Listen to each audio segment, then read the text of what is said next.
Good evening student, स्वागत है आपका अपने YouTube channel the way of chemistry पर। आज हम लोग चर्चा करने जा रहे हैं 12th के ही एक अति महत्वपूर्ण क्वेश्चन के बारे में जो अक्सर एग्जाम में पूछे जाते हैं, इन पर के सवाल भी पूछे जाते हैं। विद्युतीय अपघटन के संबंध में माइकल फैराडे के नियम के संबंध। क्वेश्चन है, फैराडे के विद्युतीय अपघटन के नियमों का उल्लेख करें। विद्युतीय अपघटन के संबंध में माइकल फैराडे के दो नियम जो क्रमशः पहला नियम और दूसरा नियम के नाम से जाने जाते हैं। पहला नियम जिसे फर्स्ट लॉ हम लोग कहते हैं के अनुसार विद्युतीय अपघटन के दौरान मुक्त हुए पदार्थ की मात्रा प्रवाहित धारा और समय के गुणनफल के समानुपाती होता है। यदि W से मुक्त हुए पदार्थ की मात्रा I से प्रवाहित धारा और T सेकेंड से समय को दर्शाएं तो W समानुपाती I/T। फिर से ध्यान देंगे, विद्युतीय अपघटन के दौरान मुक्त हुए पदार्थ की मात्रा प्रवाहित धारा और समय के गुणनफल के समानुपाती होता है। जब समानुपाती नियतांक का हम लोग प्रयोग करते हैं तो यहाँ पर Z का प्रयोग करते हैं, Z गुने I गुने T। जहाँ Z एक कांस्टेंट है, इस कांस्टेंट को विद्युत रासायनिक तुल्यांक के नाम से जाना जाता है और Z का मान हम लोग प्राप्त करते हैं A बटा में NF से, जहाँ A परमाणु द्रव्यमान को सूचित करता है, N वैलेंसी अर्थात संयोजकता को और A फैराडे को। एक फैराडे का मान 96,500 कूलम लगभग के बराबर होता है।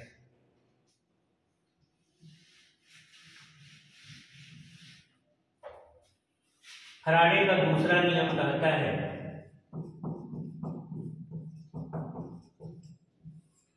इसे सेकेंड लॉ हम लोग कहते हैं, विद्युतीय अपघटन के दौरान मुक्त हुए पदार्थ की मात्रा, विद्युतीय अपघटन के दौरान मुक्त हुए पदार्थ की मात्रा उस पदार्थ के तुल्यांक भार के समानुपाती होता है।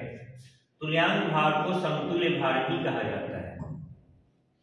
यदि मुक्त हुए पदार्थ की मात्रा W ग्राम हो और उस पदार्थ का समतुल्य भार या तुल्यांक भार E हो तो W समानुपाती E या W बराबर कांस्टेंट गुने E।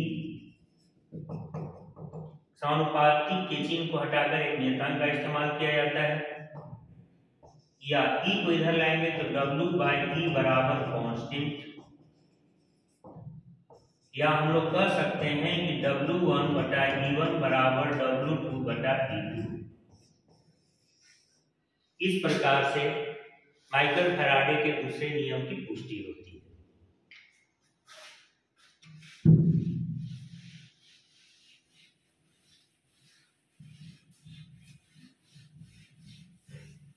एक और नियम पूछा जाता है जहां में कोहलास का नियम।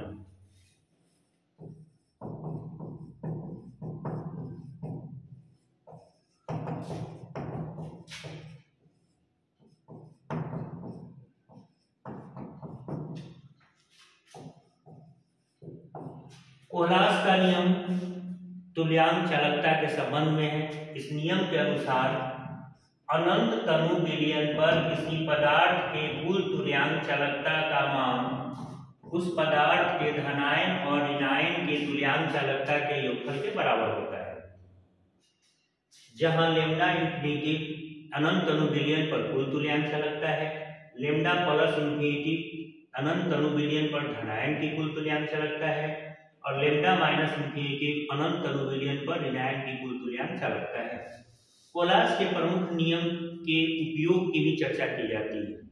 इसका प्रयोग किसी दुर्बल वैद्युत अपघट्य की तुल्यांक चालकता ज्ञात करने में करते हैं।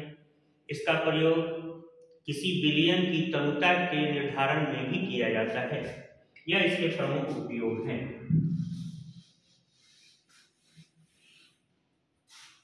इसके अलावा सवाल पूछा जाता है प्राथमिक और द्वितीयक सेल क्या है।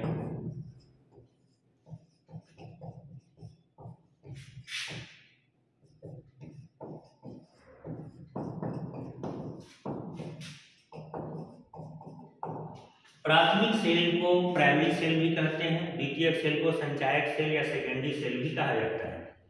सबसे पहले हम लोग बात करते हैं प्राथमिक सेल की। प्राथमिक सेल उस सेल को कहते हैं जिसे रिचार्ज नहीं किया जा सकता है, अर्थात वैसा सेल जिसे रिचार्ज नहीं किया जा सके प्राथमिक सेल कहलाता है। जैसे शुष्क सेल, इसका प्रयोग सामान्यतः टॉर्च, ट्रांजिस्टर, घड़ी की बैटरी के रूप में होता है। रिचार्ज नहीं किए जाने के कारण यह पुनः उपयोग में नहीं लाया जा सकता है। सेकेंडरी सेल या संचायक सेल या द्वितीयक सेल वह सेल है जिसे रिचार्ज किया जा सकता है, अर्थात पुनः उपयोग में लाया जा सकता है। इस सेल का प्रयोग प्रायः इन्वर्टर की बैटरी के रूप में, मोबाइल की बैटरी के रूप में, लैपटॉप या फिर कंप्यूटर के बैटरी के रूप में किया जाता है। इसके प्रमुख उदाहरण है लेड संचायक cell, lithium cell, cadmium cell. ये सभी द्वितीयक सेल के उदाहरण है और द्वितीयक सेल को चूंकि पुनः उपयोग में लाया जा सकता है, इसीलिए यह शुष्क सेल की तुलना में अत्यधिक उपयोगी होता है। प्राथमिक सेल को रिचार्ज इसलिए नहीं कर सकते क्योंकि इसकी अभिक्रियाएं अनुत्क्रमणीय होती है, लेकिन द्वितीयक सेल को इसलिए रिचार्ज किया जा सकता है क्योंकि उसकी अभिक्रिया उत्क्रमणीय अर्थात रिवर्सेबल होती है, अर्थात दोनों दिशाओं में समतल होती है।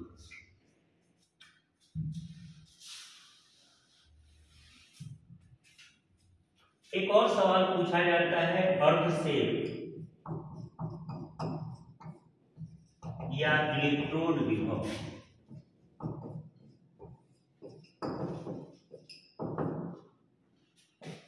क्या है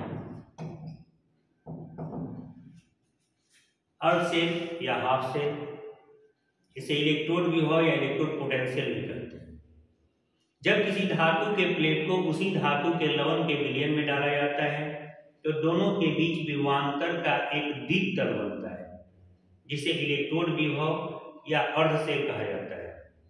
यह दो प्रकार का होता है, ऑक्सीकारक अर्ध सेल और अवकारक अर्ध सेल। जिस इलेक्ट्रोड विभव पर ऑक्सीकरण होता है उसे एनोड और जिस पर अवकरण होता है उसे कैथोड कहते हैं। एक्चुअल में एनोड और कैथोड की परिभाषा ऑक्सीकरण अवकरण से जुड़ी हुई है। जिस सेल पर या जिस इलेक्ट्रोड पर ऑक्सीकरण होता है उसे एनोड और जहां अवकरण होता है उसे कैथोड कहते हैं। फिर पहचानेंगे कैसे? जिस इलेक्ट्रोड के रिएक्शन में इलेक्ट्रॉन का त्याग होता है वहां ऑक्सीकरण होता है और उसे एनोड कहते हैं।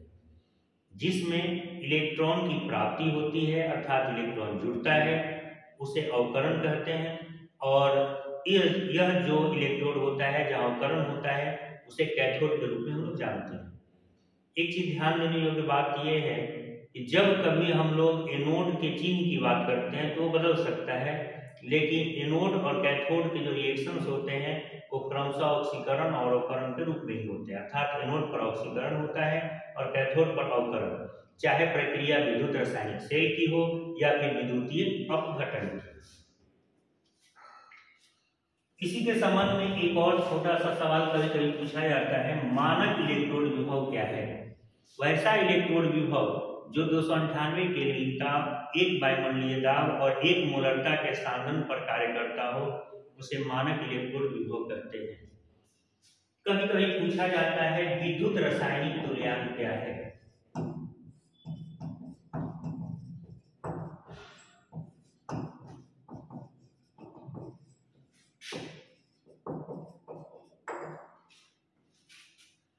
फैराडे के प्रथम नियम से हम लोग जानते हैं कि W बराबर ZIT। यदि 1 एम्पियर की विद्युत धारा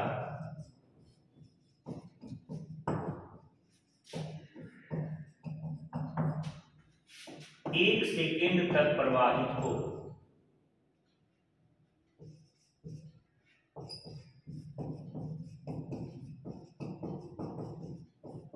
तो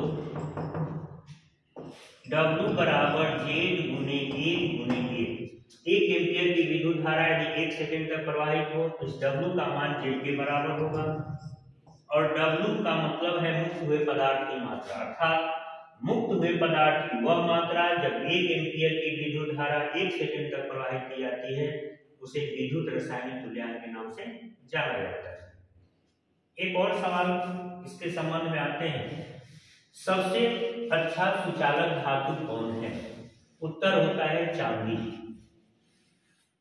लेकिन यह पूछ दिया जाए कि चांदी सबसे अच्छा सुचालक धातु क्यों है? उत्तर होगा चांदी के Vb और Cb अर्थात वैलेंस बैंड और कंडक्टेंस बैंड के बीच ऊर्जा पट्टी का अंतर न्यूनतम होता है या नगण्य होता है।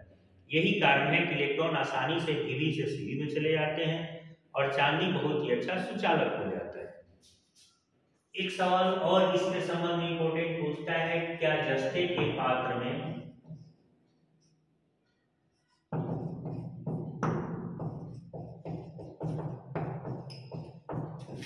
कॉपर सल्फेट अर्थात CaSO4 का विलयन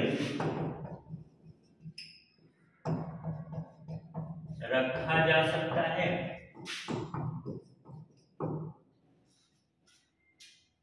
क्या जस्ते के पात्र में कॉपर सल्फेट का विलयन रखा जा सकता है? आंसर होगा नहीं।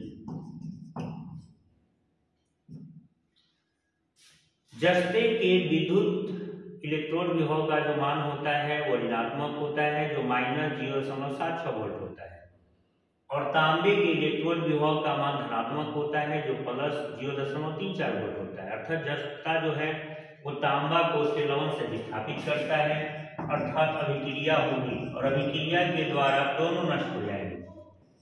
ZnSO4 + Cu का निर्माण होगा। तो जस्ते के पात्र में यदि हम लोग कॉपर सल्फेट के विलयन को रखते हैं तो ऐसी अवस्था में जस्ता कॉपर सल्फेट से कॉपर को विस्थापित कर देता है और जिंक सल्फेट का निर्माण करता है, और यही कारण है कि ऐसी अवस्था में हम लोग जस्ते के पात्र में कॉपर सल्फेट के विलयन को नहीं रख सकते। इसका कारण यह है कि जस्ता के इलेक्ट्रॉन विभव का मान ऋणात्मक है और ऋणात्मक विभव वाला धनात्मक विभव वाले कॉपर को उसके लवण से विस्थापित करने की क्षमता रखता है। इस सवाल को एक और तरीके से हम लोग सॉल्व कर सकते हैं। इस क्वेश्चन के उत्तर में हम लोग यह भी कर सकते हैं कि जस्ते से कॉपर सल्फेट की अभिक्रिया के दौरान बनने वाले सेल के विद्युत वाहक बल का मान धनात्मक होता है, और यही कारण है कि अभिक्रिया द्वारा दोनों नष्ट हो जाते हैं और जस्ते के पात्र में हम लोग कॉपर सल्फेट के विलयन को नहीं रख सकते। यदि क्लास पसंद आया हो तो इसे लाइक करें, इसे ज्यादा से ज्यादा शेयर करें, और चैनल को आपने अभी तक सब्सक्राइब नहीं किया है तो सब्सक्राइब करें। धन्यवाद।